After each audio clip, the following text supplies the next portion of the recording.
Hey guys, it's Sutton with Hi-Capa Customs, and today we are going to be looking at 8 absolutely free upgrades that you can do to your Hi-Capa to increase its performance with just things lying around the house. Let's get into it. So all of the items used in this video can be done with these items right here. These are very simple items you can find around the house or get very, very cheap on Amazon. So this is Teflon tape that we'll be using for several different things. Some O-rings here that you can get obviously online on Amazon, whatever. A file, which, you know, a simple jewelry file will do. Some cork board, which again you can get on Amazon, pretty easy to find. And this is for a really special kind of trick that I will show you guys later.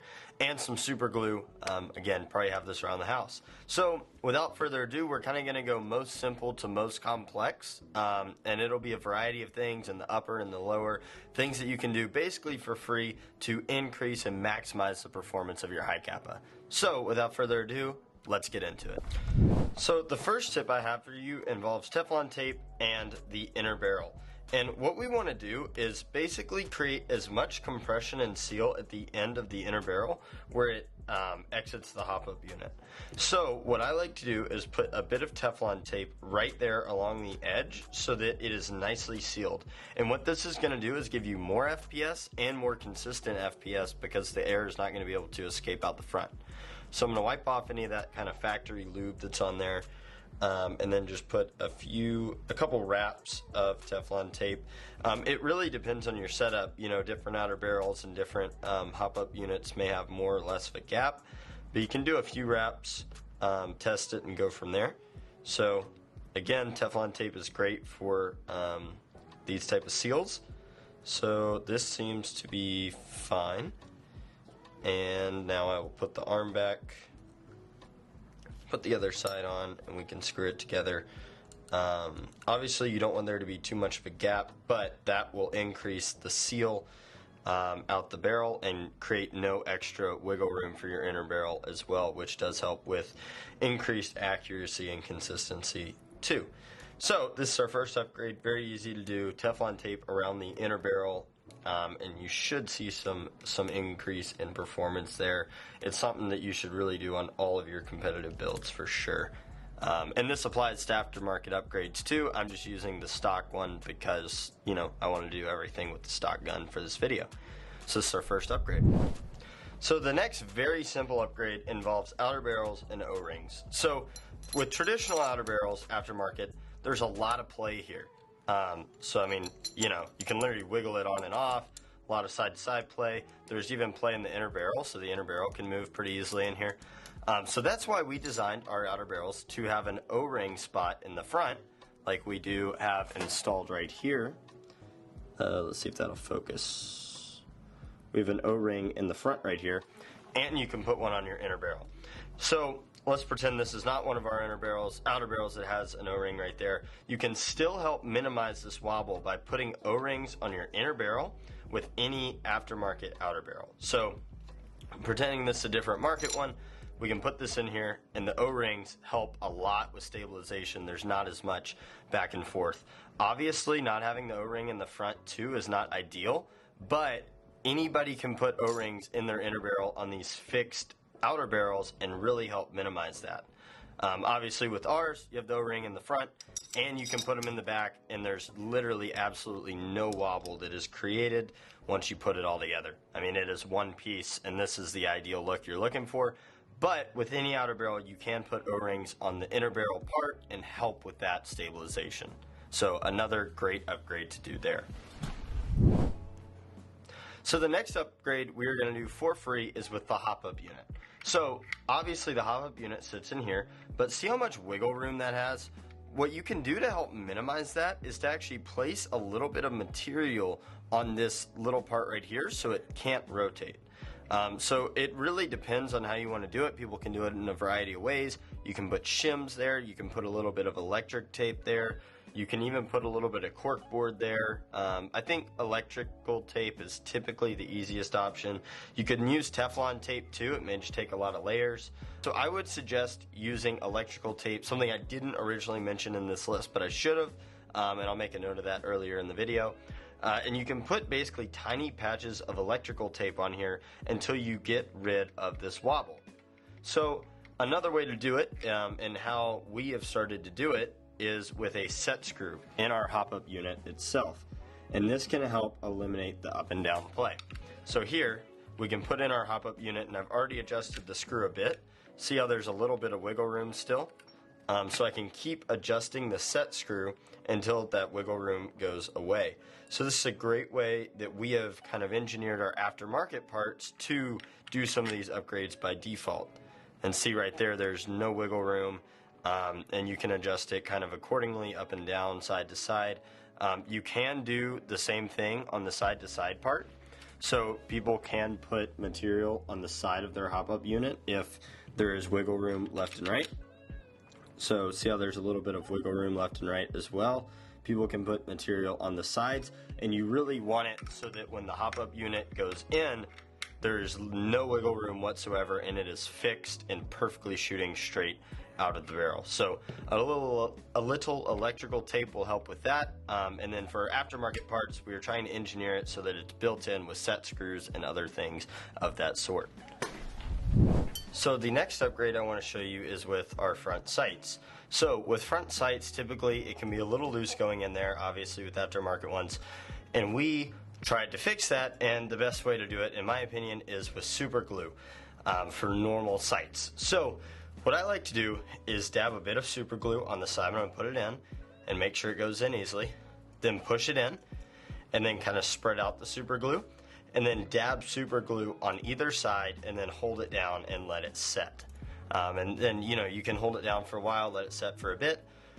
The other thing that's nice with our slides that we did on purpose is this dot in the middle actually has a purpose. So two things. One, you can dab super glue right here, and it allows it to kind of sit right in the middle and underneath the sight, because typically without that, it's kind of hard to get super glue underneath the sight easily. So you dab it in there, it kind of has a little reservoir to sit, and then you can, again, push the front sight on top of that and then dab it on either side just to give it extra support on the sides.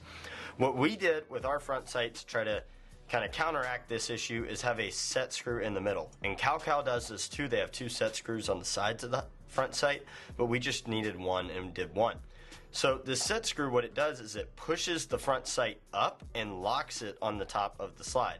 So you'll notice the holes that we have here on our slides actually help that set screw perfectly center itself. So this little hole has kind of two helpful tips. One for not our front sight where you put the super glue in the middle, and then one with our front sight because it helps kind of align and set the set screw, so you don't actually need super glue for our front sight. You just use the set screw and it basically pushes it up until it locks out, and that's how our front sights work. So again, you can do all of these upgrades at home for free and kind of maximize your Hi-Capa. But what we're trying to do is actually sort of build in, especially these easier ones, into the products themselves. And once we get a little bit more advanced, you'll kind of see that this is something that you should do regardless and isn't really an option aftermarket. So let's move on to the next one. So guys, the next two upgrades I want to show you are with the slide stop itself. So depending on the setup, obviously with stock TM and stock TM slide stop and with this kind of stock slide, there's not a whole lot of play in the slide stop, but you can definitely see it being able to wiggle around down there. Also, the gold matched one does a really good job with their turning pin design on their slide stop, so that it actually turns and kind of helps with that movement. But for aftermarket slide stops and other slide stops, and just to get a tighter fit, you can actually put Teflon tape on your slide stop. Again, typically this is better for more standard ones without this rolling pin, but it still works the same. You can put some Teflon tape on your slide stop. I really only recommend this if it's rather loose in your frame and you're wanting the slides kind of over rotating a little bit on the cycling, which it shouldn't really cause any actual problems. It's more just of a visual thing of sorts. But you can put Teflon tape on the slide stop itself and then put it in your gun, and you should see a tighter fit.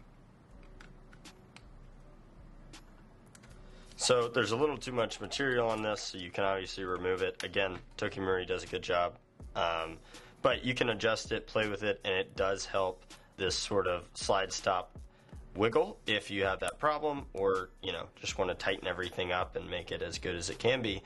Definitely do recommend doing this one, especially for normal slide stops that don't have this little rolling pin thing. So the last sort of upgrade with the slide stop has to do with racking it back. So give me 1 second here and we will resume. So this next upgrade, let's say you short stroke your Hi-Capa a lot, you get your 4-3 guide plug, and you're really trying to max it out. You put together the slide and then you rack it back, and the little indention for the slide stop is not going far enough back for your slide stop. This is an instance that can happen a lot. This is an upgrade that I do no matter what it is, because it's so easy and nice to do. So all you have to do is shave down this nub right here. All you have to do is shave down that nub to be flat with this little part right here. So this is where your little shaving sort of tool comes in. And all you have to do, again, file it down. You can use a Dremel too, and just file down this post until it gets flush with the other one. So I will do this real quick and then resume.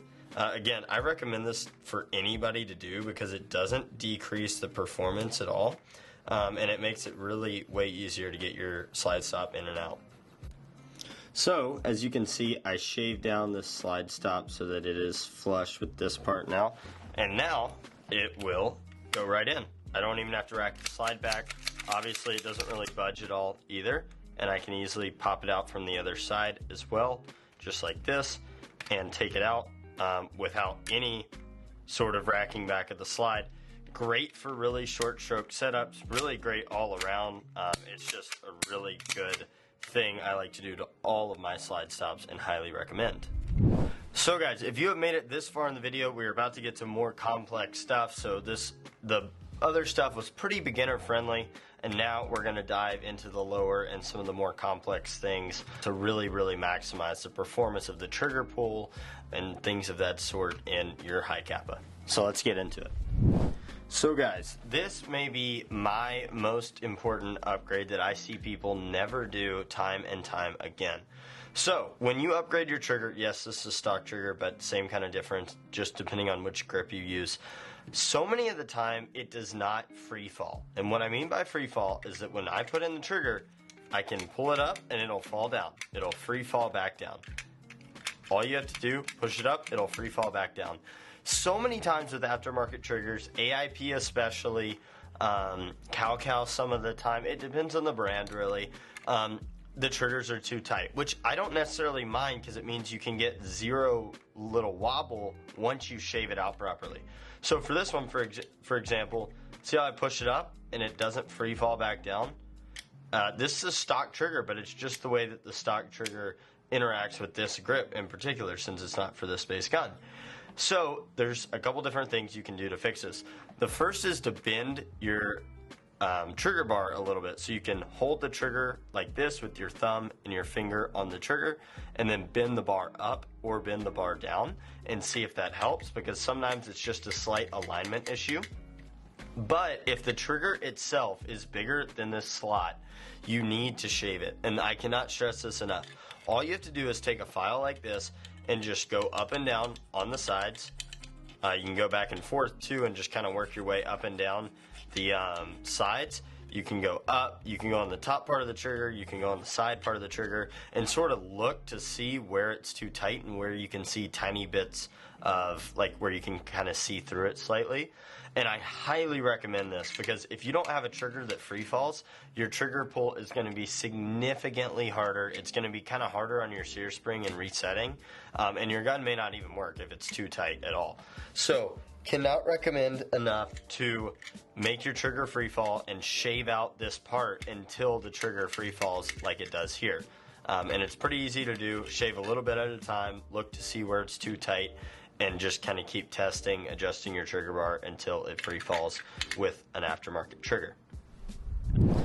And yes, there are other upgrades in this last one I'm going to show you. You can really kind of fine-tune this hammer by adjusting the teeth a little bit. The sear spring you can kind of adjust, although normally it's pretty good. But yeah, I mean, you can mess with your sear and hammer, but that stuff that if you barely mess up, it can ruin the whole gun, and it's kind of finicky. I think the aftermarket ones that we supply and the stock ones do a really good job. If you're looking for an aftermarket sear and hammer, honestly, my honest recommendations, 9-ball makes a good hammer, our hammer is really good, and then the AIP sear is really good, as well as our sear is really good to give you that very crisp trigger pull that's very lightweight as well. So for our last upgrade, it is going to be to shorten the trigger pull of the Hi-Capa, and this is going to take a while. You basically need to shim the front part of this trigger bar so that when it sits in the grip, it gets held back a little bit by a piece of material.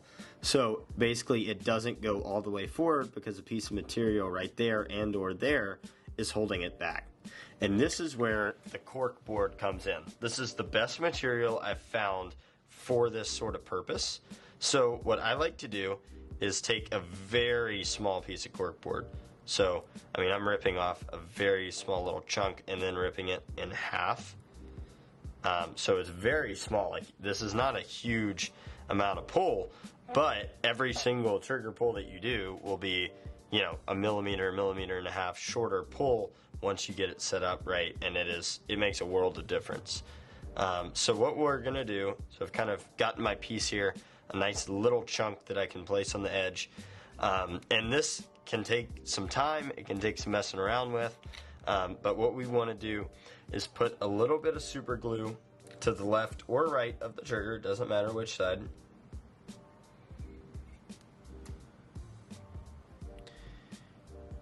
Alright.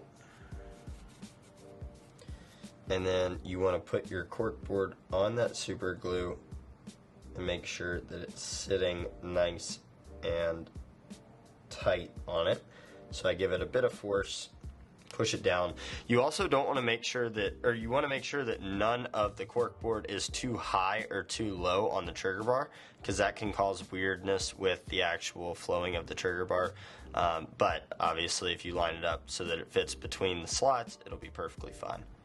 Also guys, just to let you know, we are not going to be going over sort of O-ring compression and what to lock tight and what not to lock tight, that sort of thing. We're probably going to make a different video on that. This is strictly sort of upgrades that aren't conventional to just normal installation, but actually something extra that you do that can improve your Hi-Capa performance. Alright guys, so now that I got this working properly, it is stuck there, it's a small little piece of cork board, and now what we're going to do is install the trigger just like that. I like to give it a good press initially just so it kind of forms to the trigger itself, and as you can see, it cannot get pressed that as far forward as it could normally because it's getting stuck by that bit of cork board. So this is a trial and error process. It's not the most fun, but obviously every single shot you take once you get it to work will thank you for it, honestly, so I cannot recommend it enough. Make sure that the disconnector goes on top of the trigger bar because the trigger bar will be sitting back slightly. Put your sear spring in, and basically what you're just going to have to do is install this and test if the trigger pull properly resets and works. Maybe it'll work right off the bat. If it works first try, then maybe you could have squeezed a little more out of it and you can sort of restart by just shaving off the cork board and trying again. Typically, if you add a chunk of material and it works off first try, it's probably good not to mess with it because you're not going to be able to get that much more. But to each his own, and let's see if ours works first try or if we're going to need some adjusting.